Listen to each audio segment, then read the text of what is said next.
Cullen live in 1 minute.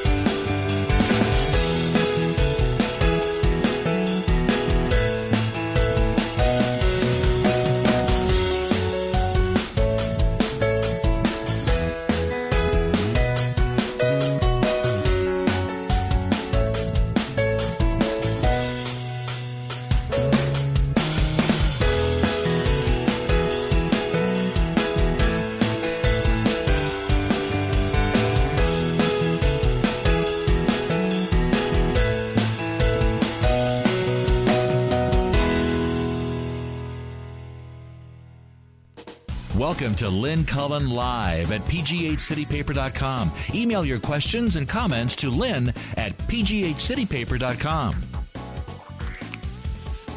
Okie doke. Here I go. Wow, another picture-perfect day out there.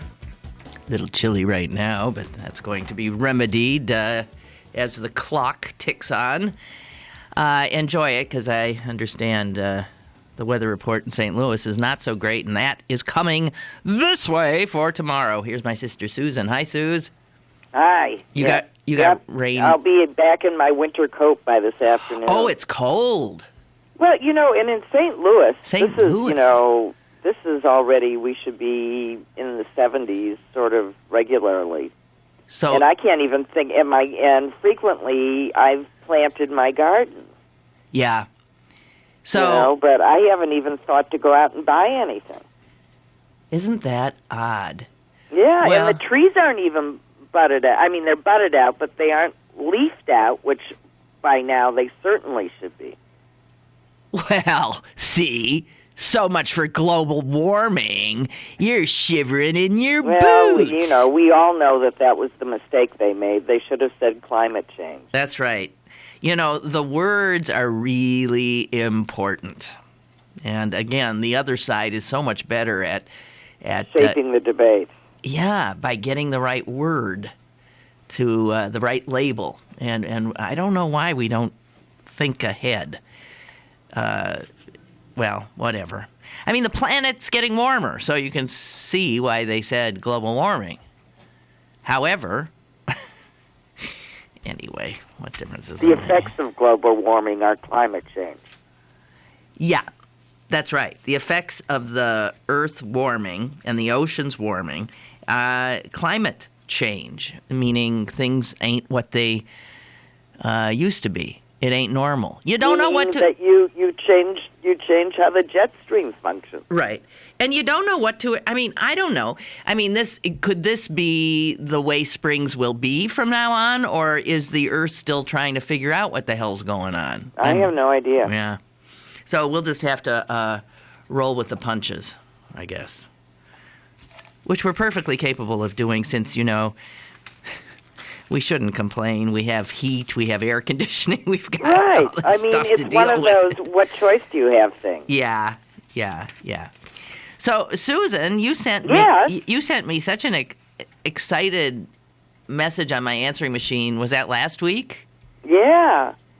And that didn't get a lot of play. Well, there's such a huge news week last week that it didn't get a lot of play. I mean, a lot of things that would have gotten a lot of play got shoved off the pages and off the newscast because of Boston, obviously. I mean, even the horror in Texas didn't get anywhere near the attention it would.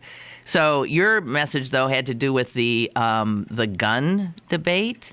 Right. And it was right after, I think it was right after the Senate failed to pass, their gun control bill. Their watered-down little background check thing. And a member of the storied Bush family, as in Anheuser-Busch family, and they are and have long been, very high profile for good or ill members of the St. Louis community.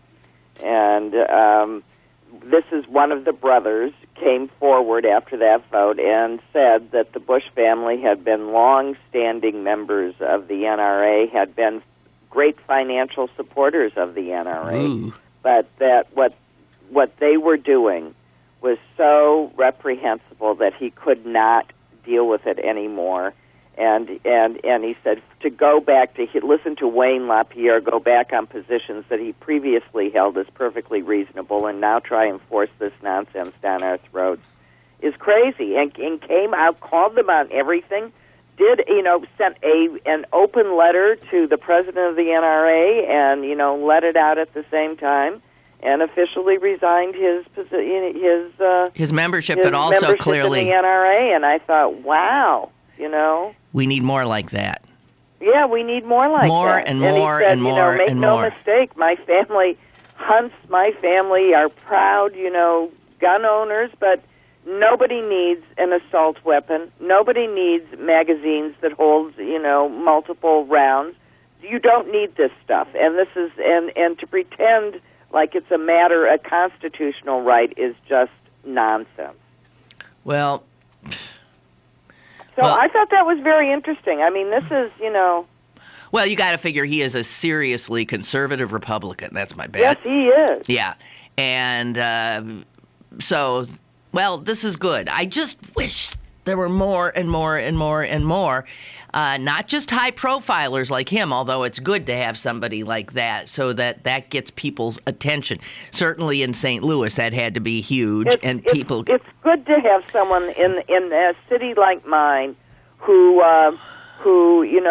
really likes its royalty and treats them as such. When someone like that stands up and says, "Follow me," that helps. Who's our royalty? I'm thinking, that's the royalty there? That's the biggie, huh? Bush family? Is there an Anheuser family? Filled with families. Yeah, we are too. So I'm thinking, but are they the biggest of the big? Do you think the Bushes? No, we got there's so many names that I can't even think of them. There's the McDonald's of McDonnell Douglas. Okay. There are things like the James S. McDonnell Foundation. You'll see that on a lot of educational stuff. I'm trying to think who. Danforth. Danforth, okay, and that's Ralston Purina. Yeah. Because I know my ex-husband was the happy recipient of a Danforth Fellowship, which literally was our brother. Oh, did Bill have one too? Oh, yeah. It literally paid. That's what sent him through. Paid through law school. Graduate school. Yeah, paid everything for law school and gave us money to live on. That's how we paid the rent on the pig farm. My thanks to Senator Danforth and the Danforth family, and I only gave my dogs and cats Ralston Purina products as a result. So there. Well, they don't do that anymore. No. So around here, we got, I don't know if one of our families is considered, I suppose the Hineses here are... Are there any Mellons left? Yeah, there's yes. And a lot of Mellon offshoots that don't have the name Mellon anymore. There's a lot of Mellons around. Mellons and Hineses. And Westinghouses? Are there any Westinghouses? Because Westinghouse was here, George Westinghouse. I don't think so. I'm thinking on the national stage, who do we have? I don't know. Same thing. See, I mean, same thing as you. I mean, we've got just big look at your big local guys. Newspaper, and you know who they are. Mm-hmm. And I mean, St. Louis is a very, very, very sociy town. It's one of the things that I dislike the most, but at the same time, I'm just the most amused by. Wait, what'd you we call have this it? Thing called the Veiled Prophet Ball, where a man that you don't know parades around with a white hood over his face and a gown.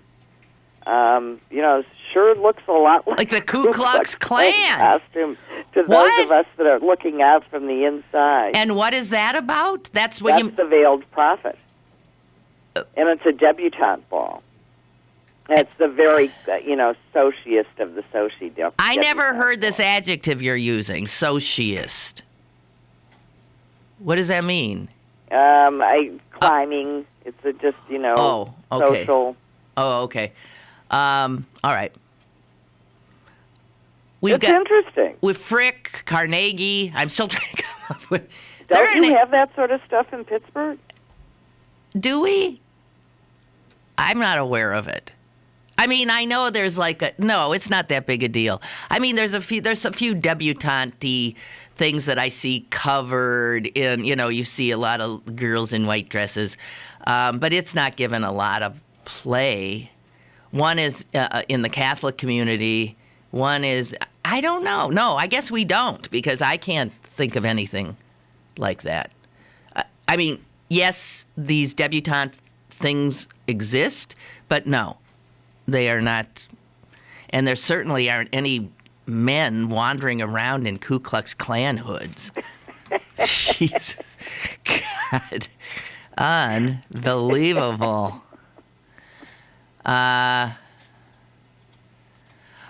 Someone just sent me this won't mean anything to you, Suze, but Dave just sent me a webcam shot of the Point right now and the fountain at the Point, right where the rivers meet, Suze. You know, where the Allegheny and the Monongahela form the Ohio. Is it underwater? No, we're not flooding like you guys. It's just that we've had this big fountain which has been under repair for like 100 years. And he just sent me a picture, and the fountain is spewing Fountaining in it. And he said he thinks maybe it's just a test. Wouldn't they have announced it if there's a big... Anyway, there it is. Looks good. It looks phallic. And it's an interesting picture. Thank you very much. So, on a beautiful day like today, that would be a nice sight, indeedy. Okay. So, Suze, I don't feel like talking about Boston, but if you have any thoughts you want to share, anything in your head that wants to come out, but I'm done right now. No, you're done now's too. The time when we sit back and see what happens. But there's the kids saying that they acted alone, and he's going to take the fall for his totally creeped out brother. But I mean, we were discussing how we each had this instinct for sympathy towards this kid who just seems to have, been enthralled to his older brother, and but for him would never have been in that place. Or right, done I that think thing. My suspicion but, is that... at the same time, it doesn't excuse him one whit. He had free will. Somewhere along the line, he gave it up. Yep. Wow. But it doesn't make it, what it makes it is really tragic on so many different levels. It's tragic all the way. Anywhere you look, it's tragic. And their mother seems to be the actual genesis of the whole thing. Right. She was worried because the older brother was acting, disaffected and maybe smoking pot and, I don't know, screwing around and acting like an American, licentious American. And she apparently told him to get religion, really started pushing him. And he did. And she started all of a sudden wearing a headscarf, which she hadn't, which caused trouble with her husband. He said, "What are you doing?" All of a sudden, she's got a scarf on her head. What are you doing? They're estranged, and I think her getting religion might have helped that estrangement, maybe. And, so better the kid had stayed, hanging out at a boxing gym, fixing cars, and smoking pot than getting religion. Yeah, he found religion. Ain't that great? Our mother pointed out something, too, that was interesting, and I thought so, too. He erupted twice at his mosque in Boston during, I don't know if they call it a service, during worship, when the imam suggested that we're in America, and so the celebration of Thanksgiving, which is a secular holiday, is fine, and that freaked out what's his name, Tamerlan, and he started screaming and he was told to shut up. There was another instance where he started screaming that they were going astray, and he was told by the rest of them, one more outburst, you're out of here. We don't want you here. So the good news for Americans who get squirrely about Muslims and mosques is that mosque wanted to get rid of him. That mosque was preaching, exactly what other churches and synagogues have said to immigrants since day one. You are here now. Yes, we can keep our religion, and yes, you can celebrate these American holidays like the 4th of July, I think that was one of them, and Thanksgiving, because we're Americans. So, I don't know. That's a... Ben, and by the same token, so was he. I was just sitting here as you were talking about that, thinking about, people are going to say, if they knew this, why didn't anybody call somebody and say, we got an outlier here, keep your eyes on him? And the answer is because you're in the United States and you're allowed to be an outlier. You're allowed to think things that the others around you don't. You're allowed to think that if you're a good Muslim in the U.S., you don't celebrate these secular holidays. I mean, you're allowed. People were asking, if Russia had already asked you about this guy, why wasn't he on your radar? And it's because constitutionally he can't. They did check him out. They turned up nothing, and they can't just follow him for no good reason. I'm not sure about that. Well, no, they can't. It's not you. I think you think they have to have some cause to, for example, be allowed to tail somebody.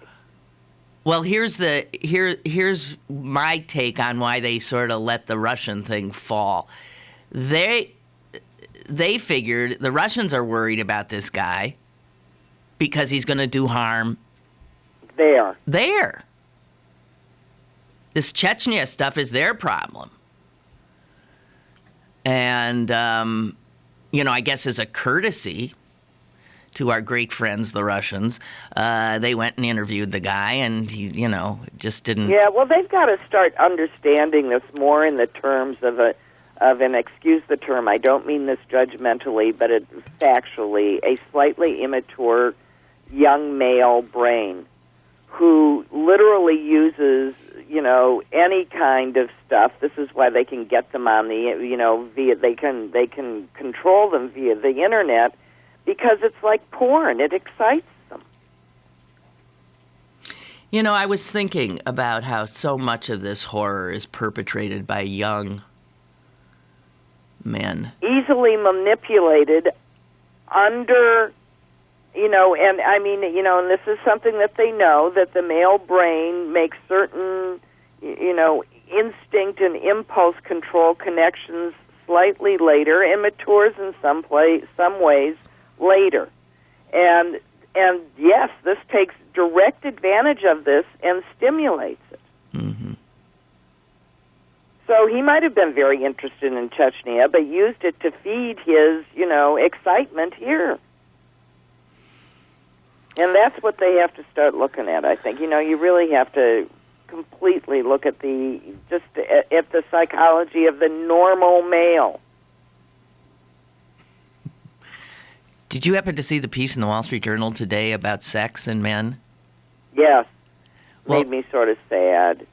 It did. Well, let's explain why. Because you reacted that way, too? Yeah, because it said that, often in marriage, sex becomes a problem, and often the problem is men want it more than women want it. And strangely, the article said, for men, sex can be a more emotion. I've always thought women are the ones who respond to sex emotionally.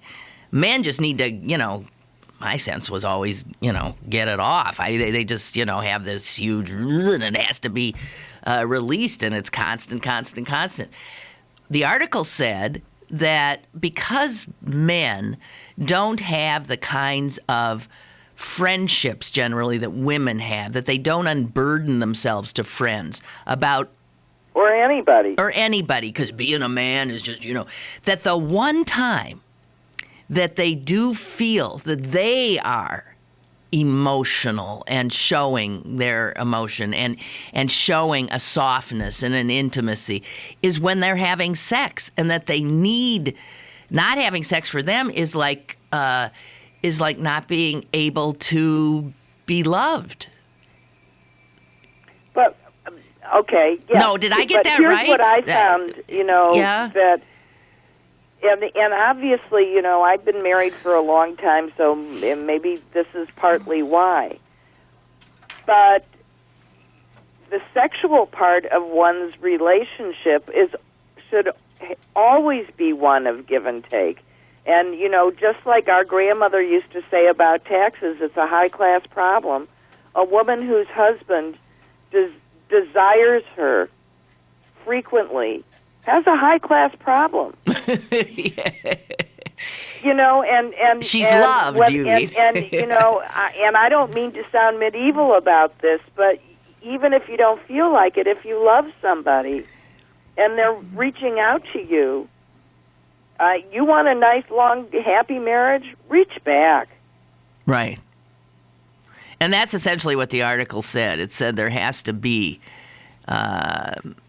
the ability to take. do Everybody it when you don't always want to do what somebody else wants to do, but you love the person. Mm-hmm. And it doesn't hurt to show it.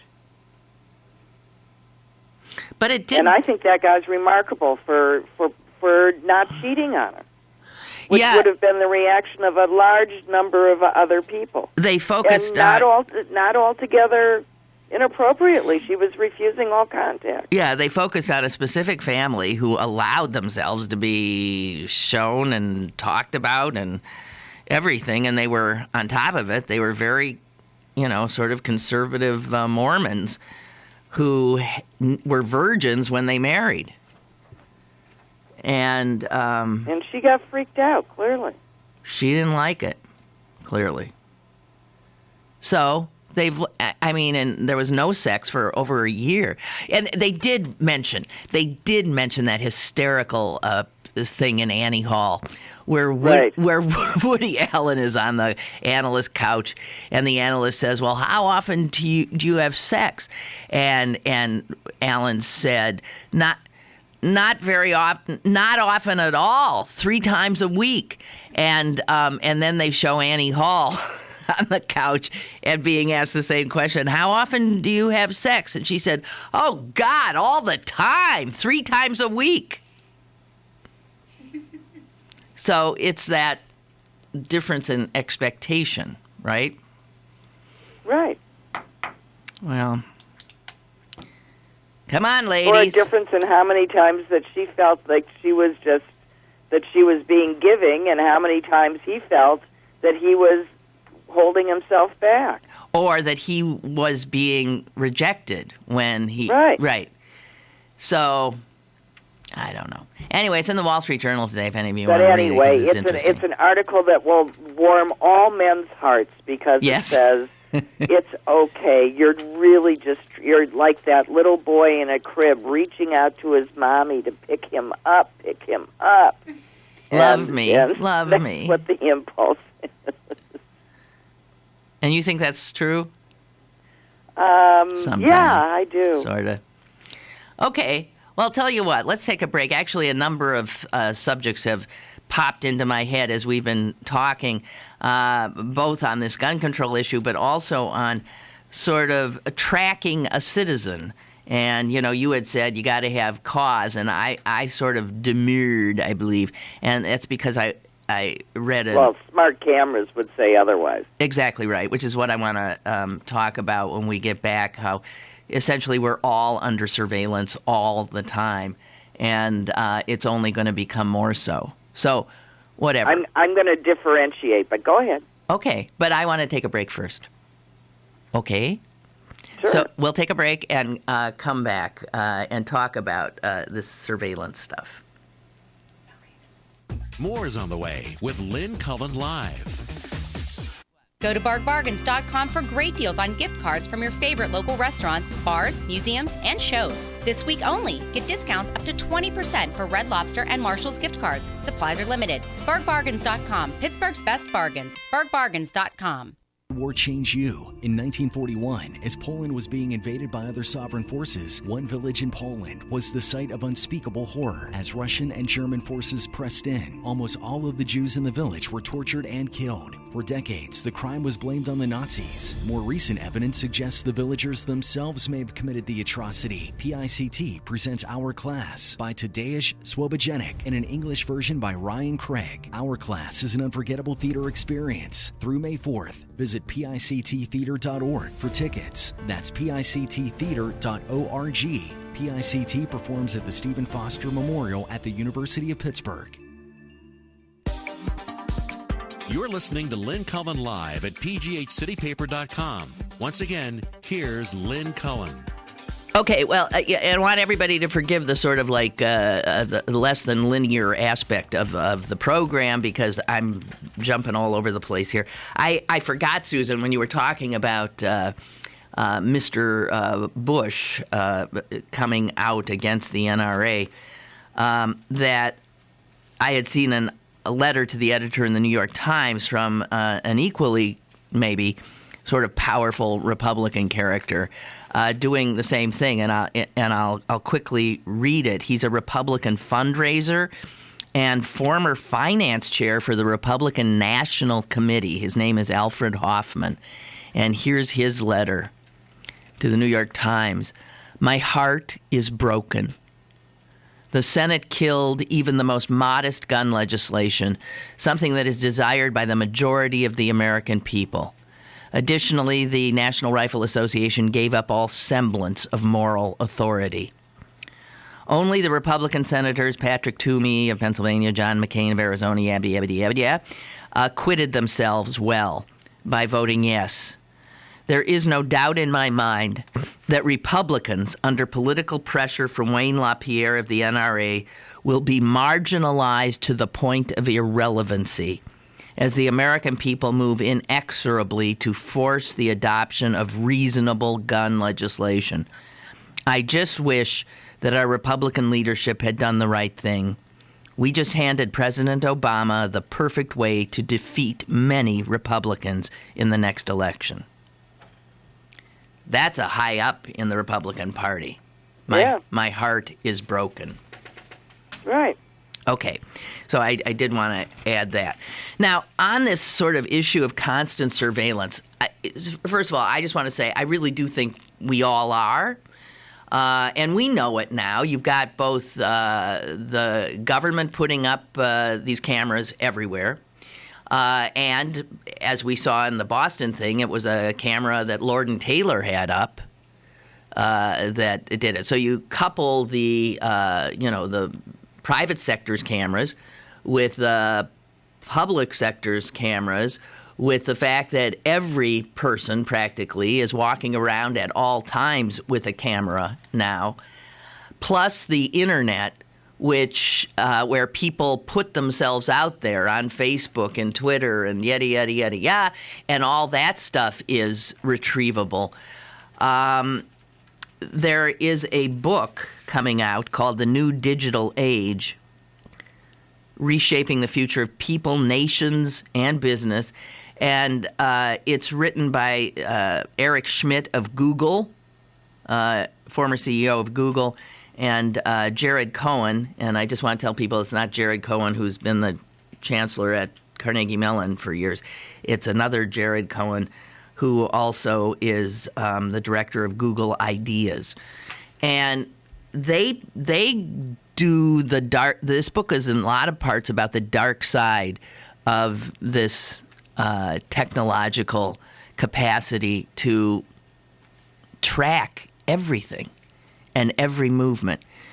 Susan, I once had an argument with a visiting Israeli professor at Michigan when I was visiting our brother, and his specialty was exactly this, internet law, and which is scrambling always to stay top. And he was absolutely adamant that the impact of the internet would give people power, that you would not be able to have the dictatorships we have today, because you will not be able to close down all information, and there will be, and I mean, you can say we saw the Arab Spring, people using Twitter to, meet up, to spread the word, blah, blah, blah.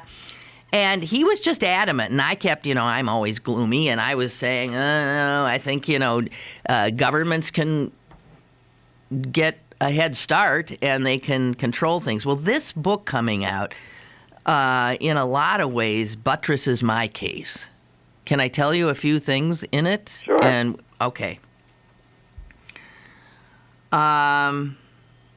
While technology helps the good guys pushing for democratic reform, it also is providing powerful tools for dictators to suppress dissent.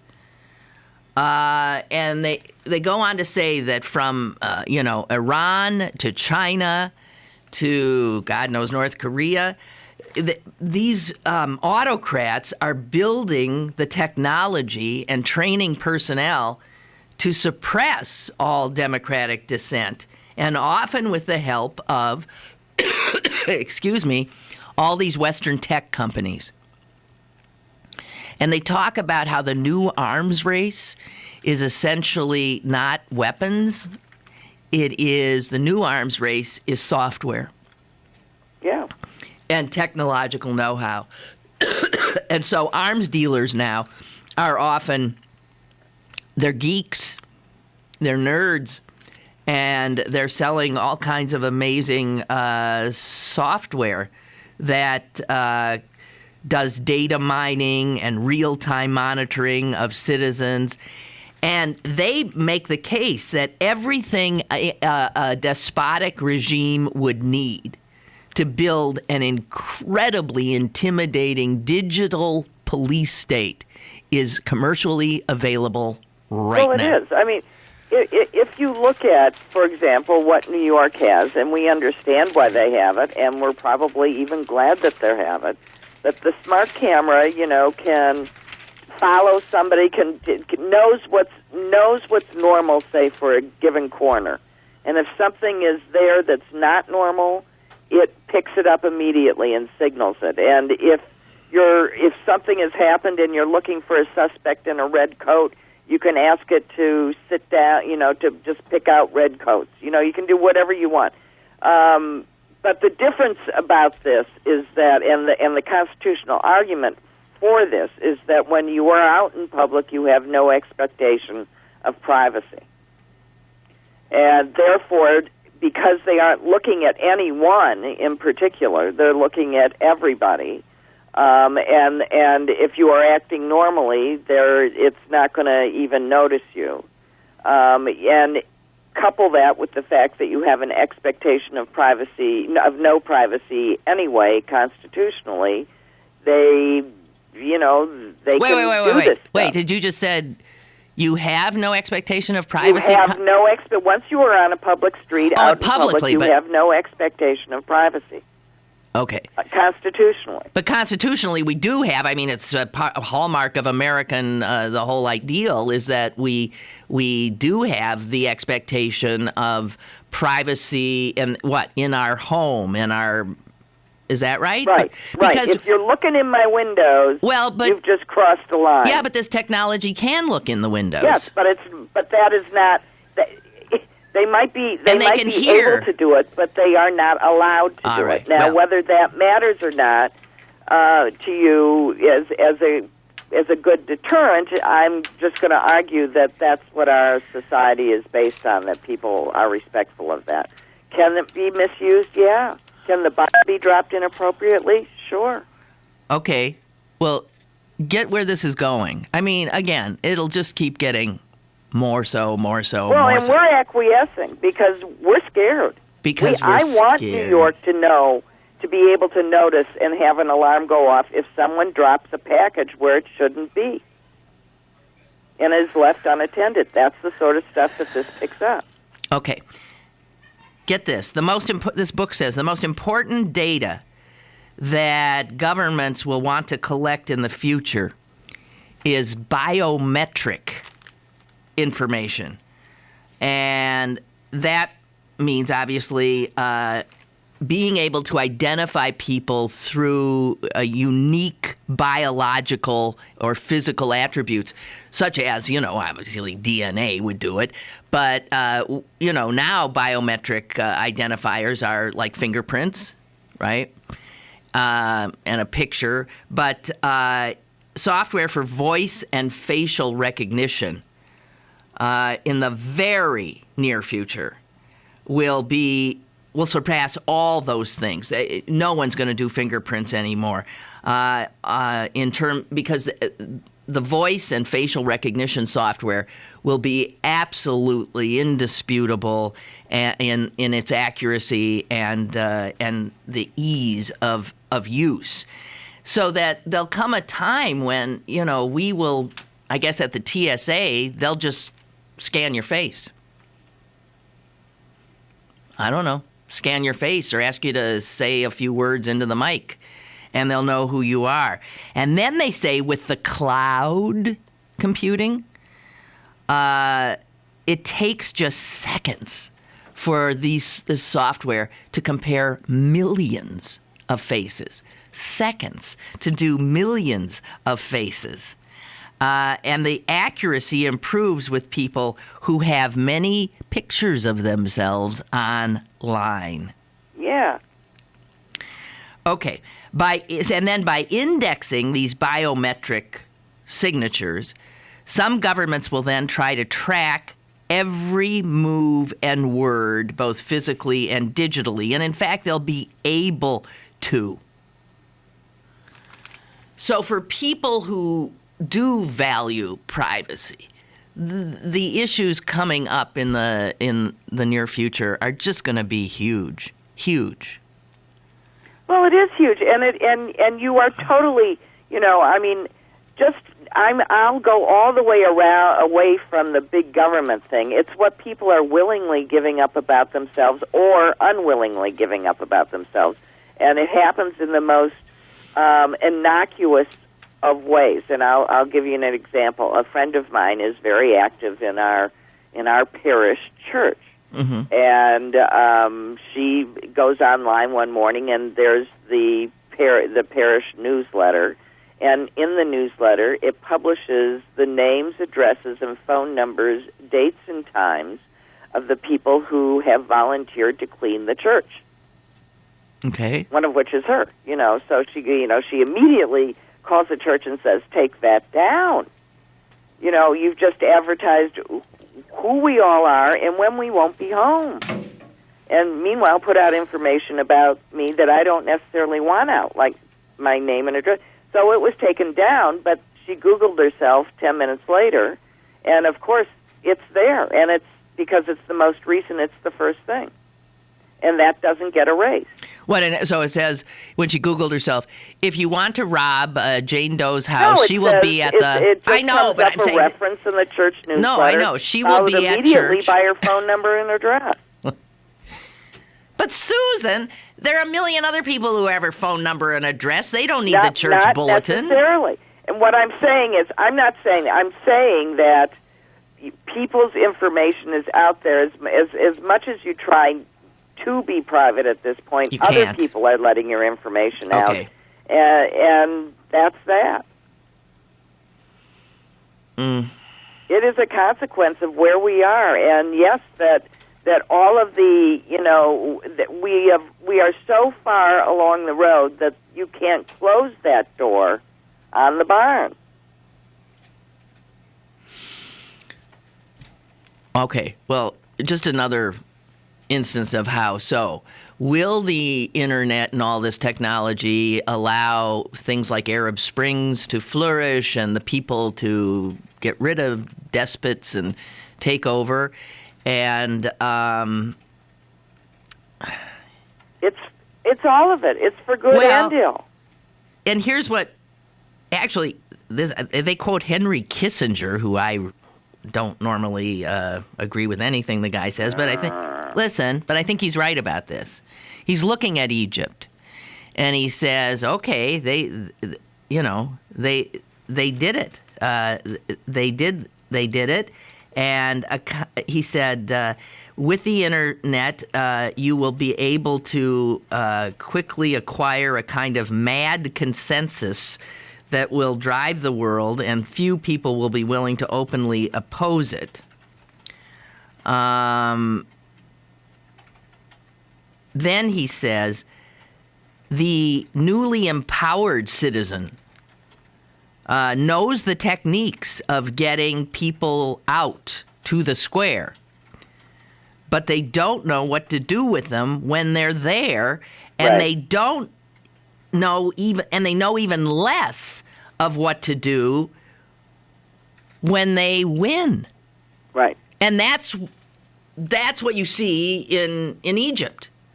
They knew how to get people to the square. They take Mubarak down, but they don't have a clue of what to do next. Right. It's a leaderless kind of thing, the internet. And consequently, with both the street and the regular citizenry using the internet in this leaderless kind of way, and governments with a specific purpose using probably even greater technology, they'll have access to the best, the government. I don't think it is. It's not going to be a fair fight. Now, one of the Egyptian blogger activists who actually was a spokesman for the uprising in Egypt says that he agrees with Kissinger, and he's highly critical of his fellow citizens for what he sees as their inability to move beyond gathering in the Tahrir Square. Right. And it was just like a big party. Let's do this some more. That's right. And he says here, if you're a revolutionary, show us your capabilities. Start something. Join a party. Build an institution. Solve a problem. Do something. Except running around from demonstration to demonstration to sit in. This is not street work. So... it's the same thing. I mean, these are all you can always get people to go, to jump on the bandwagon. I mean, that's what they were talking about with Reddit and the and Boston, that, the people decided to solve the crime and started, looking at all of these online tapes and identifying suspects, and then newspapers started printing it, and these were all innocent people. Yeah, and they did a job on them. And they did a job on them, right. Total character assassinations, and with just because somebody goes online and says so, and then everybody else jumps on and goes, yeah. I mean, at some point, you begin to think that these people are lucky that no one knew where they were and didn't try and kill them. That's right. Well, this is why I got so queasy with the Steubenville thing with Anonymous driving it. And all those people in masks, and there was a mob mentality which was ginned up by the on the internet by these hackers. And if this is the way we're going to do justice, God help us. This is no different than lynch mobs. Wouldn't you agree? It is a lynch mob. It's taking the law into your own hands, and you're sloppy at it. Why not let the law do it, right? Right. And shame on, like the New York Post that puts these guys' pictures on their front page. Yeah. It's really You have mainstream media acting as irresponsibly as a bunch of amateurs. Well, yeah, mainstream media. It's Rupert Murdoch media. Yeah, and aren't you glad to hear that the Koch brothers are going to buy the Tribune and everything else? Yeah, they're going to buy. Yeah, I talked about that yesterday. My God, they could conceivably have the L.A. Times. What are that? Just a ton of it. Chicago Tribune, Hartford Courant. There's just a ton of really good newspapers that they would turn into right-wing mouthpieces. There are a lot of reporters at those papers who are since that news broke, have been writing and tweeting things saying, God, I will not work for them. I will not work for them. God, help us. Somebody else buy us, please. But you can see how with enough money you can take over information sources. Oh, brother. Anyway. Susan, I don't know if you noted the article about the struggles of the marijuana business in Denver and other places to get up and going. No, I didn't. You didn't? Well, see, you got a lot of growers there who now are legal. They've been illegal for years, or they were just doing medical stuff, and now they want to grow more. And they talked about how some of these guys really are having trouble making the step from what was an illegal operation to a legal operation. And making a profit is proving to be difficult. Accounting is a nasty, nasty process. Yeah. So it's a very labor-intensive crop, marijuana, as it turns out. And really high startup costs. And there's a lot more regulations that are going to be, on top of a marijuana farmer. In Colorado, for example, get this. Everyone who works there a marijuana operation has to have background checks. That the state also requires cameras in every room that has plants in it. Why would that be? Because your staff steals. No, but this is the government. And your own, I would think that, you're growing a specific kind of seed, and it might be you don't want to share the seed that you're growing. Who knows? But mostly to prevent theft. Okay, and they say that since the legalization in Colorado and Washington State, the price of pot in those two states has plummeted. Because of, I guess, increased competition. And consequently, it's harder for them to make a profit. So it's tough. They talk about the guy who's the chief executive of something called Pink House Blooms. He employs already 70 people. And he said, we were the bad guys for so long. Now we're still the bad guys, but we pay taxes. Which has been why I've said forever, legalize it. Right. There's money to be had. That's right. Just one other tip. He maintains that blaring Grateful Dead songs where the plants are growing boosts productivity. Who knows? Well, I'm sure they were they're highly melodic. Yeah. Hey, Richie Havens is dead. I know. That's a bummer. Yeah. But it's such a unique voice. He had a heart attack, so all in all, it's probably a fairly good way to go. Quickly. Yeah. Yeah. All righty. I am taking... Yeah, but Eric and I were talking about how we always thought that he was older, a lot older, more old. Right, older, because his voice always sounded sort of old. Right. And where did I see today? Maybe it was in the Wall Street Journal, that at Woodstock, he ended up opening Woodstock. He wasn't supposed to, but nobody else was there on time. And he went out there and played for hours, I guess, when he thought he was going to do 2 songs or something. And that wonderful thing, I think it was his last song that he did, Freedom. Mm-hmm. He was ad-libbing that. He was that freedom. He was absolutely making that up as he went along, they said. Anyway, wow. Richie Havens, thank you. Good work. Well, he just had... There are very few voices that are only his. Right, absolutely instantly recognizable. And you can't, and it's not imitatable, Right. There are other people that can sing, people's songs and sound almost like them. Yeah. But not him. Yeah. We have to take a final break. Okay. Stick around for more with Lynn Cullen Live after this. It's warming up outside, so get to Little's for all your spring needs. Little's has everything for men, women, and children to stay in style for this upcoming hot summer.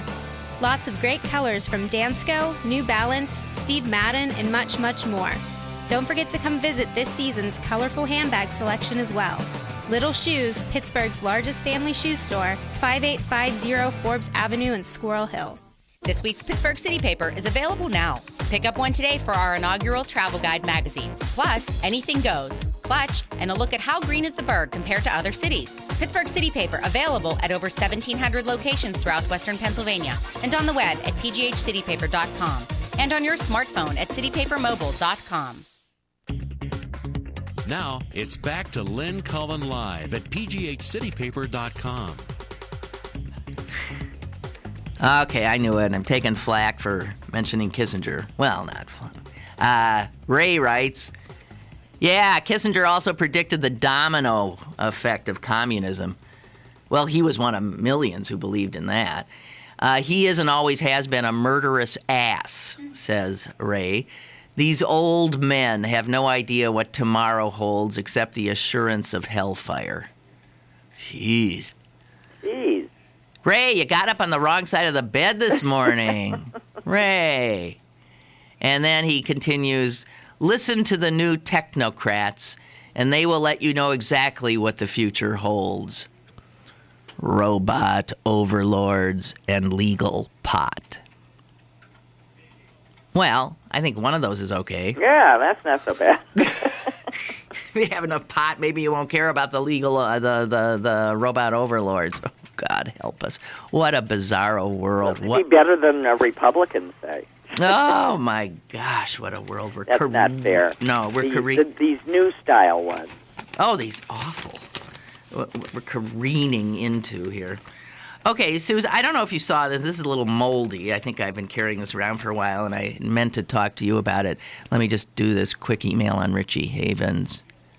Oh. Yeah, Dave just right. Richie Havens is dead. Yeah, we know that. That's why we're talking about it. Bummer. Right. We agree.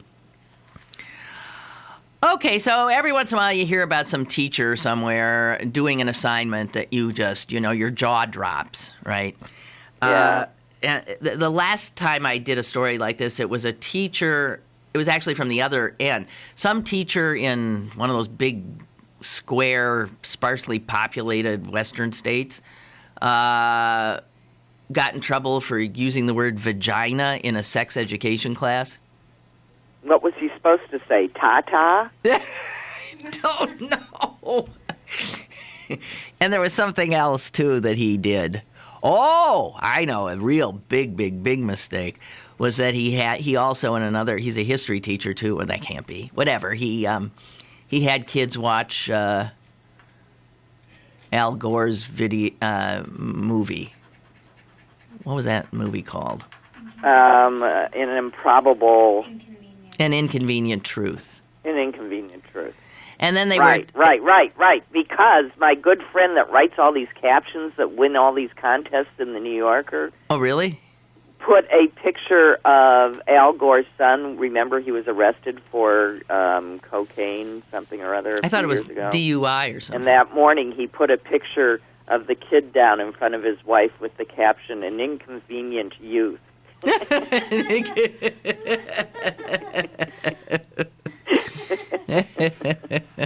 That's good.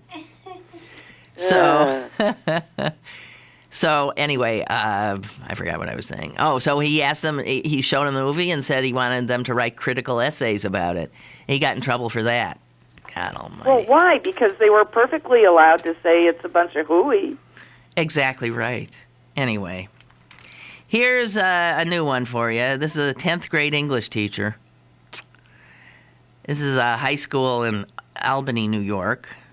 Is it Albany or Albany? It depends on who you are. What do you say? I say Albany. Okay. And, except when I say Albany. It's one of those ones where you hedge your bets. You don't know. I think I do say it both ways. Okay. I think I do too. Like coupon and coupon. Right. Anyway, his 10th grade English students were instructed to imagine that their teacher was a Nazi. And they then had to construct an argument that Jews were the source of all our problems.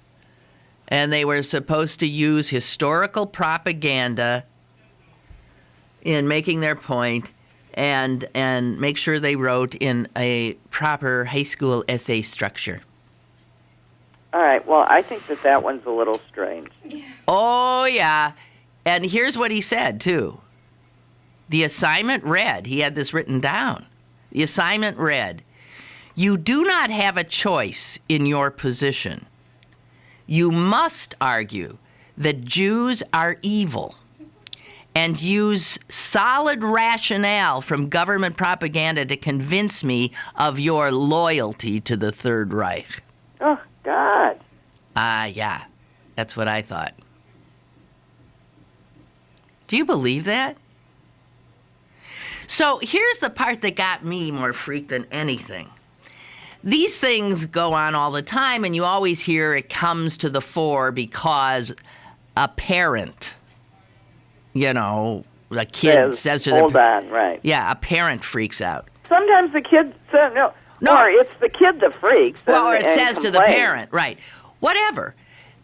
To me, if there were 75 students who had this assignment, 75 students, and only one complaint was heard.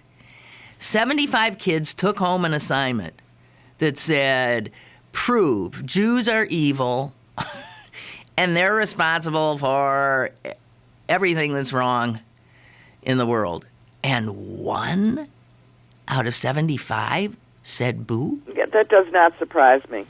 If you handed out that assignment in any one of a bunch of small rural towns where there are very few Jews, people might not think to object. Jesus. I'm just saying. You know that's true. Well, there are Jews in Albany or Albany. It's a big enough town. Well, yes, that shouldn't happen. And in fact, here's a rabbi there whose kids go to the school. And he says, well, he's very calm about it. He says, the assignment is flawed in its essence. It asks students to take the product of a propaganda machine and treat it as legitimate fodder for a rational argument. And that's just wrong. That's what he says. Another rabbi, who has 3 kids in the high school, says this: hypothetical situations are often effective teaching tools. We know it's important for kids to get out of their comfort zones. And then, that's what he said? That's what he said. That's incredible. And on top of it, he noted that the assignment seemed to correspond with Holocaust Remembrance Day.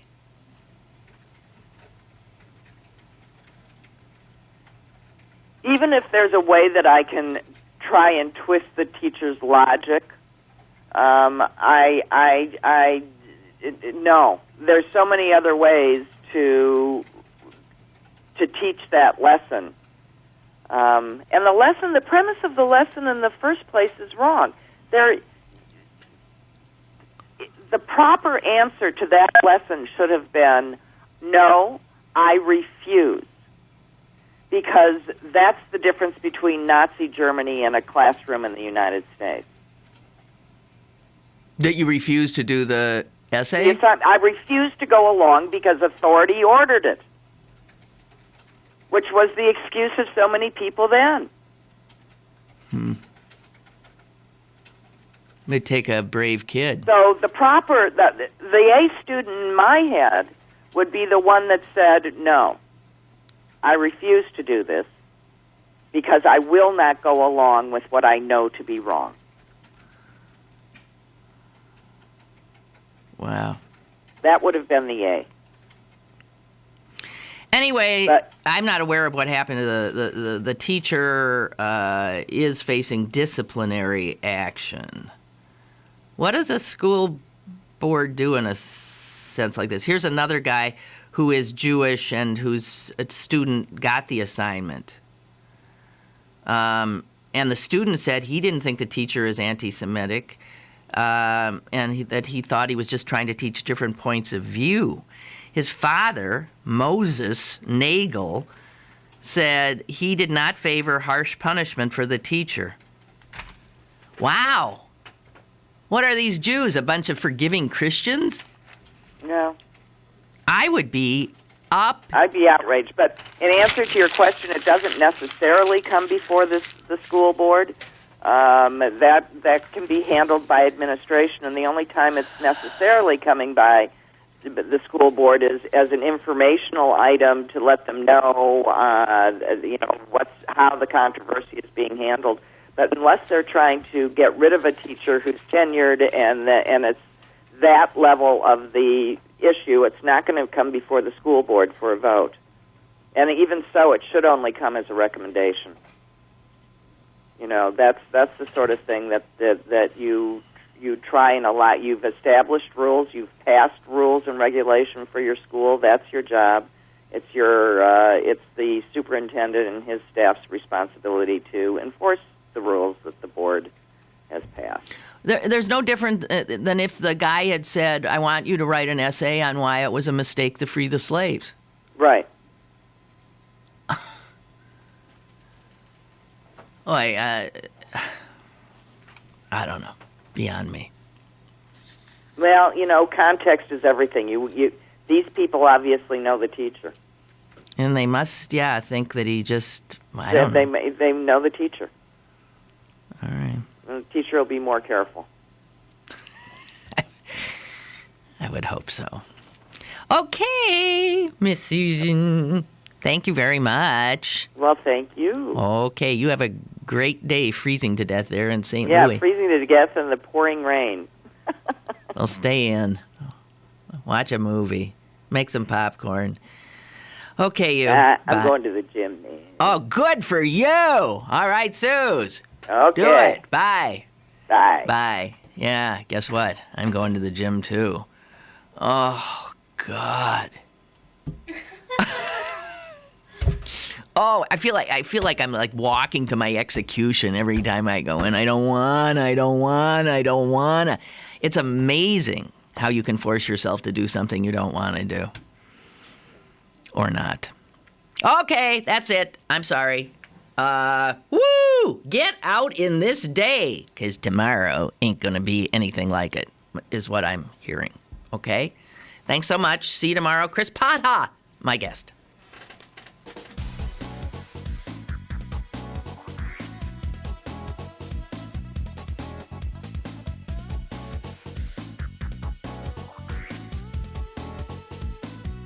Lynn Cullen Live, Monday through Friday from 10 a.m. to 11 a.m. and archived at pghcitypaper.com. The opinions expressed on Lynn Cullen Live are those of the host and do not necessarily reflect the viewpoints of Pittsburgh City Paper, Steel City Media, and its advertisers.